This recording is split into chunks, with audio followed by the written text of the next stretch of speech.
உள்ஒதுக்கீடு நீங்கள் கொடுத்தீர்கள் என்றால் அடுத்த தேர்தலில் நிபந்தனை இல்லாமல் உங்களை நாங்கள் ஆதரவு அளிக்கின்றோம், உங்களுக்கு ஆதரவு கொடுக்கின்றோம்.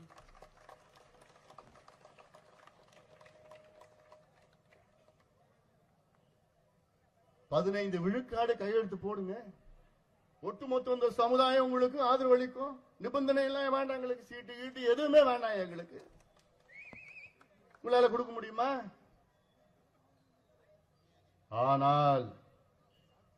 ஆனால் அப்படி கொடுக்கவில்லை என்றால் வீடு வீடாக சொல்வோம், தெரு தெருவாக சொல்லி ஸ்டாலின் அரசு, ஸ்டாலின் அவர்கள் வன்னியர்களுடைய விரோதி விரோதி விரோதி என்று வீடு வீடாக போய் பிரச்சாரத்தை மேற்கொள்வோம், வீடு வீடாக பிரச்சாரத்தை மேற்கொள்வோம். அடுத்த தேர்தலில் மானமுள்ள ஒரு வன்னியம் கூட உங்களுக்கு வாக்களிக்க மாட்டான். அவர்களை நான் சந்திக்கிறேன், என் தலைமையில் ஒரு குழு. அதன் பிறகு ஏப்ரல் 14ஆம் தேதி இடஒதுக்கீடு வழங்குவதாக தொடர்பாக மூத்த அமைச்சர்கள் மற்றும் அதிகாரிகளுடன் முதலமைச்சர் கலந்தாய்வு நடத்தினார். அதன் பிறகு மே 29, 2022 அன்னைக்கு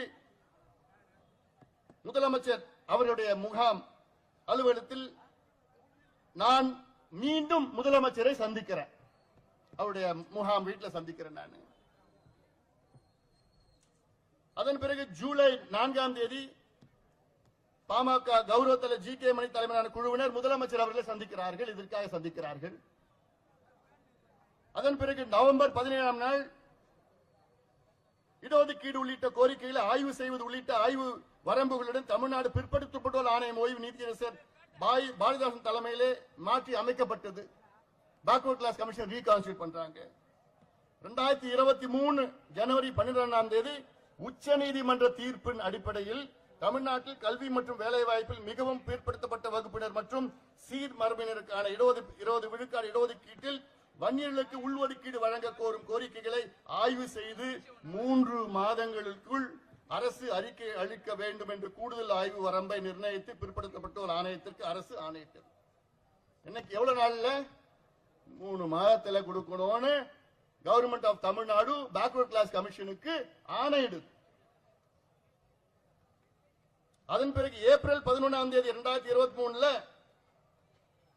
இடஒதுக்கீடு குறித்து அறிக்கை அளிப்பதற்கான காலக்கெடு மேலும் 6 மாதம் வேணும்னு கால அவகாசம், இன்னும் கால அவகாசம் பேக்வர்ட் கிளாஸ் கமிஷன் கேட்குது. ஒரே மாதத்துல பண்ணலாம், எல்லாமே கம்ப்யூட்டர்ல இருக்கு, டேட்டா எல்லாம் எல்லாமே கம்ப்யூட்டர்ல இருக்கு, ஒரு மாசத்துல பண்ணிட்டு போயிடலாம். ஆனால் அதன் பின்பு 6 மாதங்கள் ஆகியும் 3 மாதங்கள் கால அவகாசம், அப்புறம் அதன் பின் ஓராண்டு கால அவகாசம் என்று மொத்தத்தில் பாத்தீங்கன்னா 2 ஆண்டுகள் கடந்து விட்டது. அதனால அதாவது இந்த 2 ஆண்டு காலமாக பேக்வர்ட் கிளாஸ் கமிஷன் வந்து மிக்சர் உள்ள இருக்கிறவங்க மிக்சர் சாப்பிட்டு இருக்காங்க, காஃபி டீ மிக்சர், வேற எதுவும் வேலை பண்ணல. அப்போ கம்ப்யூட்டர்ல இருக்க டேட்டாவை டவுன்லோட் பண்ணி இந்த மாதிரி டவுன்லோட் பண்ணி முதலமைச்சர் கொடுத்து கையெழுத்து போட்டா முடிஞ்சு போச்சு. இது ஒரு வேலையாது, சாதாரண வேலை. இது அவ்வளவு டேட்டா இருக்கு, கம்ப்யூட்டர்ல இருக்கு. அதன் பிறகு அக்டோபர் 9ஆம் தேதி 2023 அக்டோபர் 9ஆம் தேதி என் பிறந்தநாள் அன்னைக்கு, பிறந்தநாள் கூட பரவாயில்ல, முதலமைச்சர் போய் எதுக்கு சந்திக்கிறேன், வன்னியர்களுக்கு பாவப்பட்ட மக்களுக்கு இடஒதுக்கீடு கொடுங்க, என் பிறந்தநாள் அன்னைக்கு கூட முதலமைச்சர் போய் நேரில் போய் சந்திக்கிறேன்.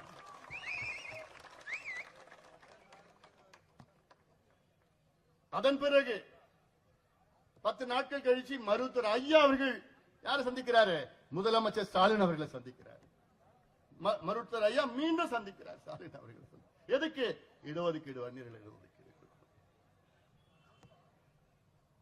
அதன் பிறகு 29ஆம் தேதி விழுப்புரத்தில் இடஒதுக்கீடு போராளி நினைவு மண்டபத்தை திறக்க வைக்க வரும் போது வெளியிட வேண்டும் என்று கோரி ஐயா அவர்கள் 24ஆம் தேதி, எப்போ சமீபத்தில் 24ஆம் தேதி ஒரு கடிதம் எழுதுறார் முதலமைச்சருக்கு. வன்னியர் மணிமண்டபம் நீங்க திறக்க வரீங்க, அது பரவாயில்ல, ஆனா அதை விட முக்கியம் எது, வன்னியர்களுக்கு உள்ஒதுக்கீடு வேணும், இடஒதுக்கீடு வேணும், அதுதான் முக்கியம். நீங்க மணிமண்டபம் திறக்க வர அன்னைக்கு நீங்க வன்னியர்களுக்கு உள்ஒதுக்கீடு கொடுப்போம், கொடுத்து விட்டோம், இல்ல கையெழுத்து போட்டு வந்துட்டேன்னு ஏதாவது ஒரு அறிவிப்பு வேணும் அப்படின்னு முதலமைச்சர்கிட்ட லெட்டர் போடுறார். அந்த லெட்டர் பார்த்த உடனே முதலமைச்சர் அந்த நிகழ்ச்சிக்கு வரல. கேட்டா மழைன்னு சொல்லிட்டார்.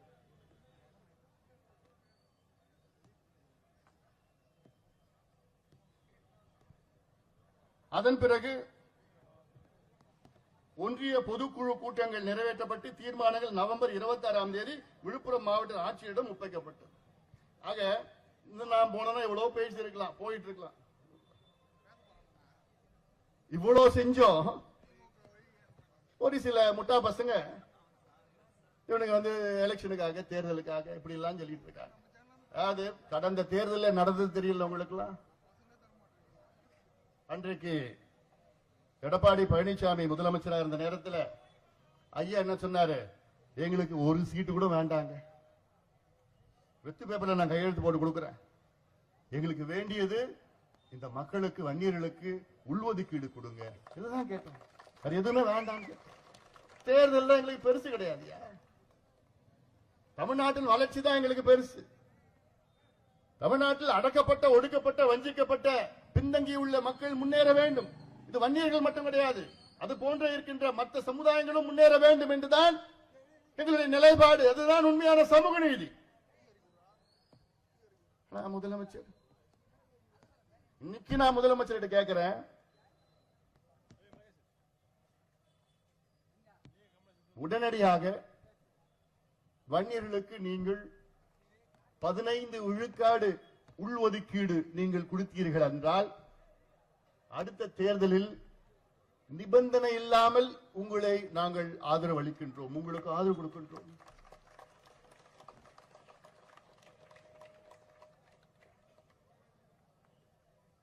பதினைந்து விழுக்காடு கையெழுத்து போடுங்க, ஒட்டுமொத்த இந்த சமுதாயம் உங்களுக்கு ஆதரவு அளிக்கும். நிபந்தனை எல்லாம் வேண்டாம், எங்களுக்கு சீட்டு கீட்டு எதுவுமே வேண்டாம், எங்களுக்கு உங்களால கொடுக்க முடியுமா? ஆனால் அப்படி கொடுக்கவில்லை என்றால் வீடு வீடாக சொல்வோம், தெரு தெருவாக சொல்லி ஸ்டாலின் அரசு, ஸ்டாலின் அவர்கள் வன்னியர்களுடைய விரோதி விரோதி விரோதி என்று வீடு வீடாக போய் பிரச்சாரத்தை மேற்கொள்வோம், வீடு வீடாக பிரச்சாரத்தை மேற்கொள்வோம். அடுத்த தேர்தலில் மானமுள்ள ஒரு வன்னியம் கூட உங்களுக்கு வாக்களிக்க மாட்டான்.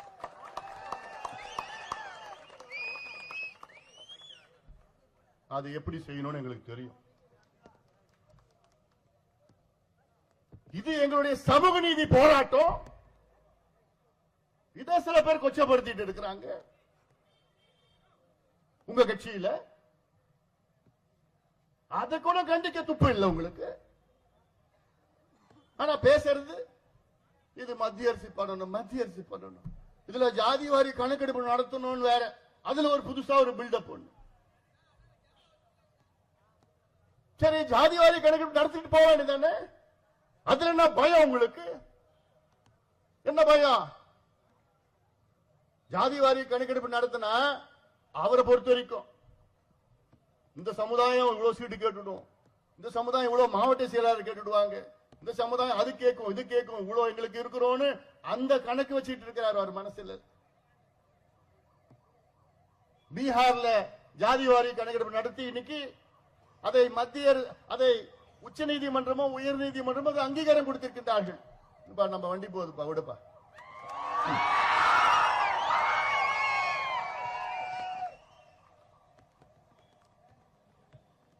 தெலுங்கானா மாநிலத்தில் 27 நாட்களில் ஜாதிவாரி கணக்கெடுப்பு நடத்தி முடித்திருக்கின்றார்கள். எவ்வளவு நாள்ல?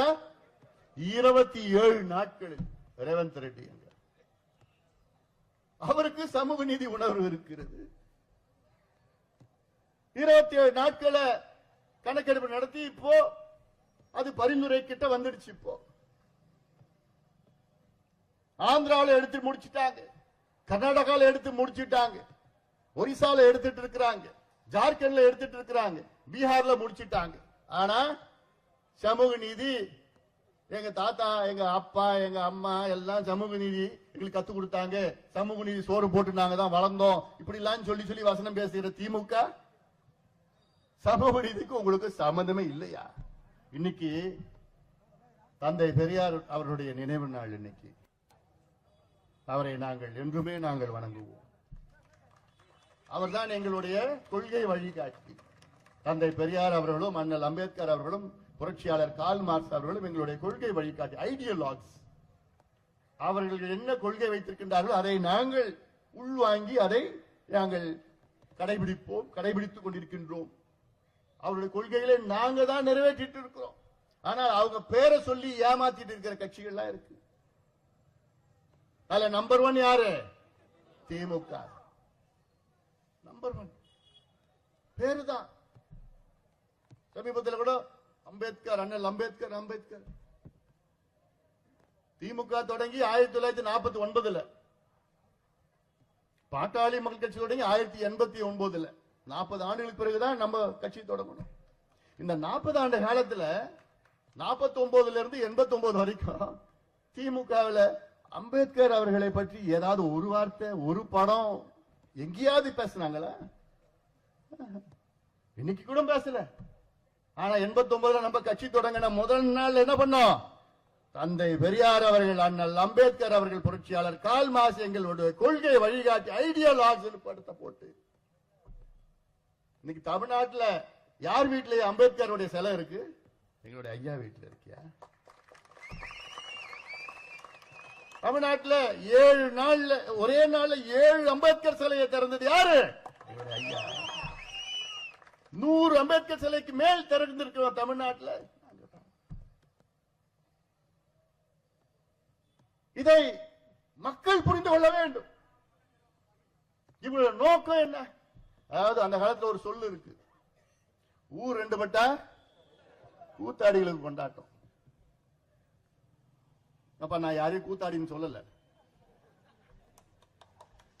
இப்ப ஊர் 2 பட்டுனா ஊர்னா என்ன? அப்போ ஒரு பக்கம் வன்னியர்கள், ஒரு பக்கம் பட்டியலினத்தை சமுதாயத்தை சார்ந்தவர்கள். இவங்க சண்டை போட்டுக்கிட்டாங்கன்னா யாரு கூத்தாடிங்க? திமுக தான். அவங்களுக்கு தான் கொண்டாட்டம். அதை மக்கள் புரிந்து கொள்ள வேண்டும். 2 பேரும் சண்டை போட விட்டுட்டு இருக்காங்க காலகாலமா. இவங்க தான். அதுல திமுக PhD படிச்சிருக்கு. 2 பேரும் சண்டை போட்டுங்கடா. ஒண்ணு இவங்க வருவாங்க, இல்ல அவங்க வருவாங்க. வச்சுக்கிட்டு ஓட்டு போட்டு ஆட்சிக்கு வந்து முதலமைச்சர், தாத்தா முதலமைச்சர், அப்புறம் அப்பா முதலமைச்சர், அப்புறம் புள்ள முதலமைச்சர், அப்புறம் பேர பிள்ளைங்க, அப்புறம் கொள்ளு பேர பசங்க. அதெல்லாம் போகாது. போவதெல்லாம் புரிஞ்சு போச்சு. ஏன்னா மக்கள் உங்களை பத்தி தெரிஞ்சுக்கிட்டாங்க. சும்மா விளம்பரப்படுத்திக்கிட்டு தினம் ஒரு 2 மணி நேரம் கால் ஷீட் அவ்வளவுதான் நடக்குதுங்க. புரியுதா? Call sheet. சரி, நான் பேச போய் 2 மரம் வருவாங்க, வந்து மீடியா எல்லாம் வீடியோ போட்டோ அப்படி எடுத்து அவ்வளவுதான், முடிஞ்சு போச்சு. அவ்வளவுதான். அடுத்த நாள் 2 மணி நேரம் வருவாங்க, கால் ஷீட், அப்படியே போட்டோ எடுத்து வீடியோ எடுத்து. அன்னைக்கு விவாதம் ஐயா. முந்தா நாள் திருவண்ணாமலையில நடத்தணுமே ஒரு மாநாடு.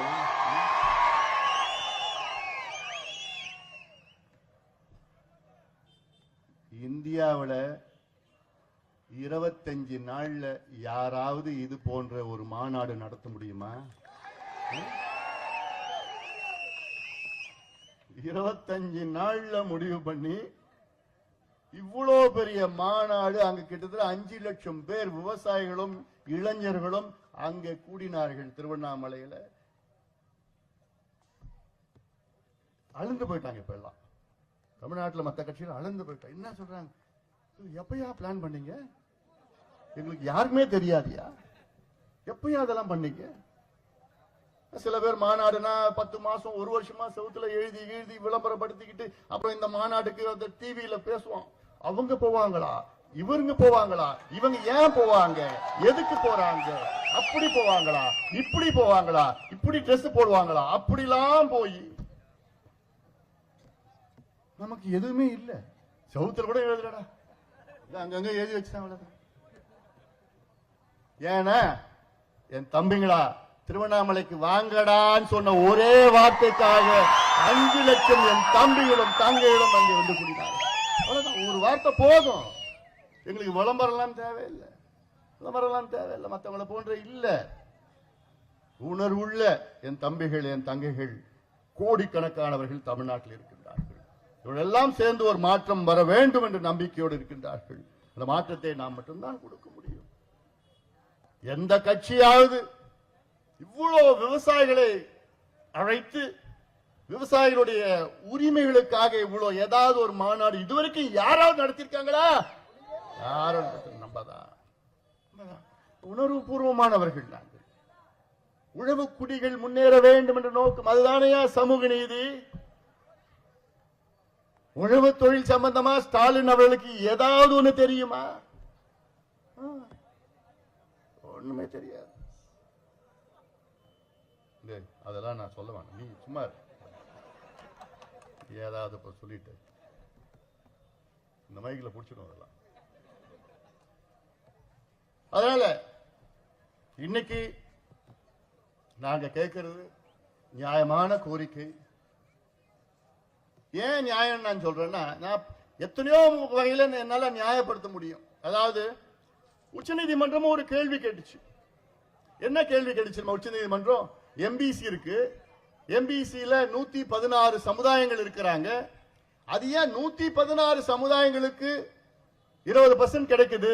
அது ஏன் ஒரு சமுதாயத்துக்கு நீங்க ஏன் 10% நீங்க கொடுக்குறீங்க?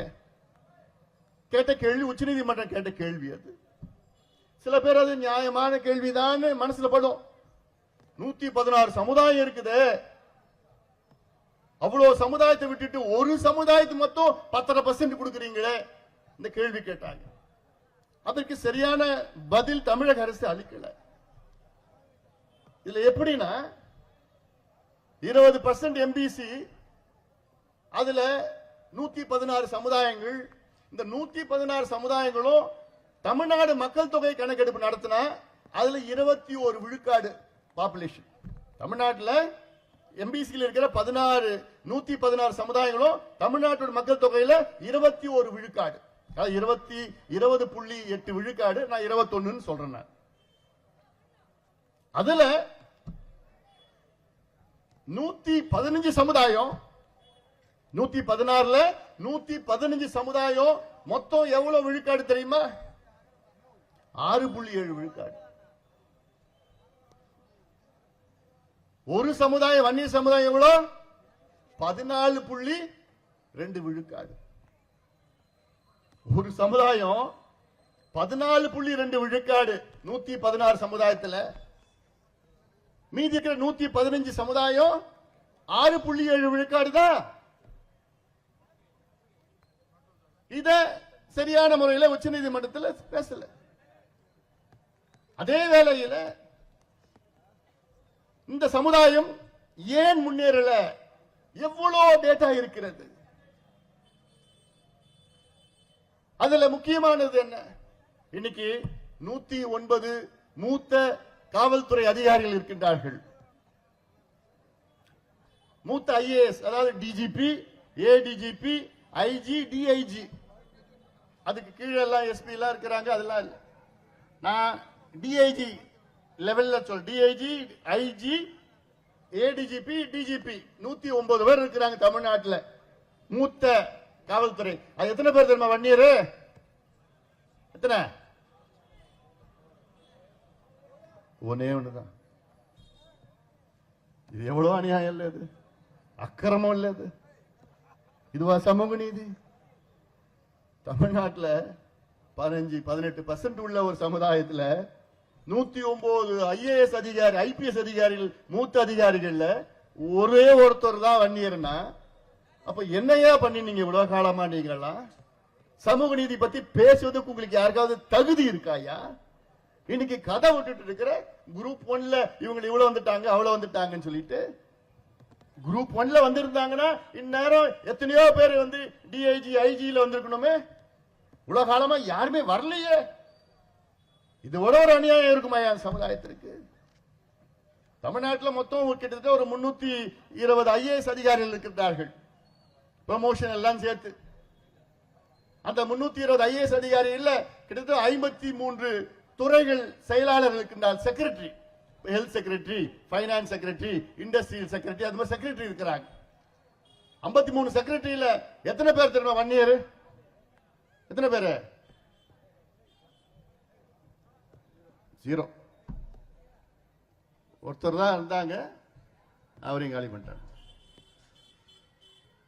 அப்போ இந்த சமுதாயத்துடைய ஓட்டு மட்டும் வேணும் உங்களுக்கு. ஆனா இந்த சமுதாயம் முன்னேறக்கூடாது. ஓட்டு வங்கி தான் அடிமையா இருக்கணும், குடிச்சு குடிச்சு குடிச்சு நாசமா போகணும், கூலியாதான் இருக்கணும். ஆனா இவங்க படிக்க கூடாது, படிச்சு வேலைக்கு போக கூடாது. இடஒதுக்கீடு கொடுக்க மாட்டீங்க. நியாயமான இடஒதுக்கீடு, நாங்க வாங்கின இடஒதுக்கீடு, நாங்க தியாகம் செய்த இடஒதுக்கீடு. 21 தியாகிகள் ஒரே நாள்ல காவல்துறையில சுட்டாங்க பாருங்க தியாகிகள். அன்னைக்கு யாராவது கேட்டீங்களா ஐயா? வாய திறந்தீங்களா? அன்னைக்கு ஒரு தலைவர், ஒரு இயக்கத்தை சார்ந்தவர் அதை ஏதாவது ஒருத்தர் கண்டிச்சீங்களா? இல்ல இல்ல, கேட்கறதுக்கு நாதி இல்ல அன்னைக்கு. இன்னைக்கு 116 சமுதாயம் கொடுத்துட்டு போங்க, தப்பு கிடையாது. ஏன்னா இது ஐயா பொறுத்த வரைக்கும் சமூக நீதினா பின்தங்கிய அத்துணை சமுதாயங்களும் முன்னேறணும், வண்டியர் மட்டும் கிடையாது, எல்லா சமுதாயம் முன்னேறணும். அதுதான் உண்மையான சமூக நீதி. எல்லாத்துக்கும் கொடு. அவங்களுடைய மக்கள் தொகை கணக்கெடுப்பு, மக்கள் தொகை ஒரு பக்கம், சமூக பின்தங்கிய நிலை, ரெண்டுத்தையும் சேர்த்து கொடு, சேர்த்து கொடு. அதுதான் உண்மையான சமூக நீதி. அதை கொடுக்க முடியல. ரொம்ப நாளுக்கு அப்புறம் இன்னைக்கு சுதந்திரம் அடைந்து 78 ஆண்டுகள் ஆகிறது. ஆனால் வன்னியர் சமுதாயத்தில் முதல் நேரடியாக ஐஏஎஸ் தேர்வில் தேர்ச்சி பெற்ற ஒரு நபர் எப்ப தெரியுமா ஆச்சு? இந்தியா சுதந்திரம் அடைந்து 76 ஆண்டுகளுக்கு பிறகு இந்த சமுதாயத்தில் நேரடியாக ஐஏஎஸ் தேர்வு தேர்ச்சி பெற்ற ஐஸ்வர்யா. இதுக்கு 76 ஆண்டுகள் ஆகிறது. அப்போ நினைச்சு பாரு இந்த சமுதாயம். இப்ப இருக்கிற ஐஏஎஸ் அதிகாரி எல்லாம் எப்படி? அவங்க ப்ரமோஷன்ல வந்தவங்க, டைரக்டா யாரும் வர முடியல. இவ்வளோ பின்தங்கி இருக்கிற சமுதாயம், இவ்வளோ பெரிய சமுதாயம், நீ உண்மையிலே உங்க மனசுல ஈரம் இருந்தா, உங்க மனசுல சமூக நீதி என்ற அக்கறை இருந்தால், இந்த சமுதாயம் இவ்வளவு பின்தங்கி இருக்குது, இவ்வளவு பெரிய சமுதாயம் இருக்கிறது, இது எப்படியாவது முன்னேற்றணும்னு இடஒதுக்கீடு மட்டுமல்ல, நலத்திட்டங்கள் இந்த வட மாவட்டங்கள்ல நிறைய செஞ்சிருக்கணுமே. நீங்க இல்லையே. திமுகவுக்கு வாழ்வு கொடுத்ததே வன்னியர்கள் தான். திமுக போட்டியிட்ட முதல் தேர்தல் 1957 தேர்தலில் திமுக 15 தொகுதிகள் வெற்றி பெற்றது. அதில் 16 தொகுதிகள் எங்க சார்ந்தது? வட மாவட்டம், நம்ம பகுதியில்.